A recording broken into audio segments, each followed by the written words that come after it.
Hello বন্ধুরা, কেমন আছেন সবাই? আশা করি সবাই ভালো আছেন। তো বন্ধুরা, আবারও নতুন একটা খবরের আপডেট নিয়ে চলে এসেছি, যেখানে রাজ্যের চুক্তিভিত্তিক অস্থায়ী এবং স্থায়ী কর্মীদের জন্য সুখবর নিয়ে চলে এসেছে ওয়েস্ট বেঙ্গল হেলথ স্কিম। এবার স্বাস্থ্য বিমার আওতায় রাজ্যের পঞ্চায়েত কর্মী সহ সমস্ত সরকারি কর্মচারী, যেমন চুক্তিভিত্তিক কর্মী এবং স্থায়ী কর্মীদের জন্য বড় সিদ্ধান্ত ঘোষণা করল নবান্নের বৈঠকে।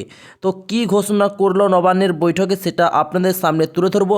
তো ভিডিওটাকে একদম স্কিপ করবেন না, প্রথম থেকে শেষ পর্যন্ত দেখবেন।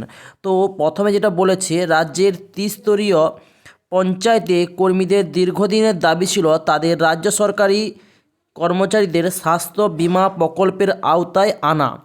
এবার সেই দাবিতেই সিলমোহর দেওয়া হলো। বুধবার নবান্নে মুখ্যমন্ত্রী মমতা বন্দ্যোপাধ্যায়ের নেতৃত্বে রাজ্যের মন্ত্রিসভার বৈঠক অনুষ্ঠিত হয়। সেখানে একগুচ্ছ নয়া সিদ্ধান্ত নেওয়া হয়েছে। এই দিন সিদ্ধান্ত নেওয়া হয় পঞ্চায়েত কর্মীদের সরকারি স্বাস্থ্য বিমা প্রকল্পের আওতায় নিয়ে আসা হতে চলেছে, অর্থাৎ নিয়ে আসতে চলেছেন। ফলে প্রায় 30,000-এরও বেশি পঞ্চায়েত কর্মচারী এই বিমার সুবিধা পেতে চলেছেন। স্বাভাবিকভাবেই পঞ্চায়েত স্তরের কর্মীদের জন্য তা অত্যন্ত খুশির খবর। উল্লেখযোগ্য রয়েছে, এদিন নিয়োগ সংক্রান্ত বিষয়ে একাধিক পদক্ষেপ গ্রহণ করা হয়েছে এবং উল্লেখযোগ্য রয়েছে, সরকারি হেলথ স্কিমে নভেম্বর মাসে একাধিক নতুন রোগের নাম যোগ করা হয়েছিল। নতুন করে 17টি রোগ এই হেলথ স্কিমের আওতায় আনা হয় এবং দীর্ঘদিন ধরেই রাজ্য সরকারি কর্মীরা এই নিয়ে দাবি জানিয়ে আসছিলেন। তাদের সেই দাবিকে মান্যতা দেওয়া হয়। কোন কোন 17টি রোগকে তালিকাভুক্ত করা হয়? সরকারি নির্দেশিকা অনুযায়ী টাইপ 1 ইনসুলিন নির্ভর ডায়াবেটিস, ম্যালিগন্যান্ট ম্যালেরিয়া এবং ম্যালিগন্যান্ট ডিজিজ, হেপাটাইটিস বি ও সি এবং যক্ষ্মা, লিভারের অসুস্থতা, থ্যালাসেমিয়া, কিডনি ফেলিওর, দুর্ঘটনা জখম, root canal treatment, Baat, COVID-19 সহ আরও বেশ কয়েকটি রোগ তালিকাযুক্ত করা হয়েছে।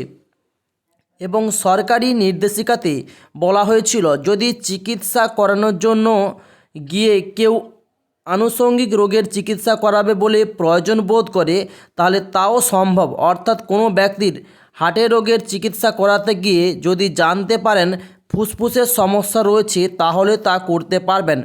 পাশাপাশি ভিটামিন, ক্যালসিয়াম ওষুধসহ দামও মিলবে, তবে এক্ষেত্রে তা প্রেসক্রিপশন থাকতে হবে। ওকে। উল্লেখযোগ্য রয়েছে, এতদিন পর্যন্ত এই সুযোগ সুবিধাগুলি পঞ্চায়েত কর্মীরা কিন্তু পেতেন না। এই নিয়ে তাদের দীর্ঘদিনের দাবি দেওয়া ছিল। একাধিক সংগঠনের তরফে বিষয়টি নিয়ে সরকারের কাছে আবেদন জানানো হয়েছিল। তাদের সেই আবেদন খতিয়ে দেখে ইতিবাচক পদক্ষেপ গ্রহণ করল পশ্চিমবঙ্গ সরকারের। স্বাভাবিকভাবেই খুশির হাওয়া বইছে পঞ্চায়েত কর্মীদের মধ্যে। এবং কিছুদিন আগেই রাজ্য সরকারি কর্মচারীদের জন্য আরও 4% ডিএ কিন্তু ঘোষণা করেছেন মুখ্যমন্ত্রী মমতা বন্দ্যোপাধ্যায়। যদিও এই ঘোষণার পরে খুশি নন রাজ্য সরকারি কর্মীদের একাংশ। আগামীকাল কেন্দ্রীয় সরকার ডিএর দাবিতে আরও বৃহত্তর আন্দোলনের পথে হাঁটতে চলেছেন বলে হুঁশিয়ার দিয়েছেন তারা। রাজ্যের দেশ, দুনিয়া, বিনোদন, খেলার সব খবর কিন্তু আপনারা জানতে চাইলে অবশ্যই আমার চ্যানেলটিকে সাবস্ক্রাইব করে রাখবেন, পাশে যে বেল ঘন্টাকে প্রেস করে নেবেন এমন লেটেস্ট চাকরির খবর এবং চাকরি সংক্রান্ত খবর আপডেট সবার প্রথমে পাওয়ার জন্য। তো চুক্তিভিত্তিক কর্মী সহ স্থায়ী, অস্থায়ী পঞ্চায়েত কর্মচারী এবং বিভিন্ন দপ্তরের কর্মীদের জন্য সুখবর আসতে চলেছে, কারণ ওয়েস্ট বেঙ্গল হেলথ স্কিমের আওতায় কিন্তু সমস্ত সরকারি কর্মচারীদের বিনা পয়সায় চিকিৎসার ব্যবস্থা করা হবে। তো আজকে ভিডিও ভালো লাগলে ভিডিওতে অবশ্যই লাইক, শেয়ার এবং সাবস্ক্রাইব করতে ভুলবেন না। তো thanks for watching my video.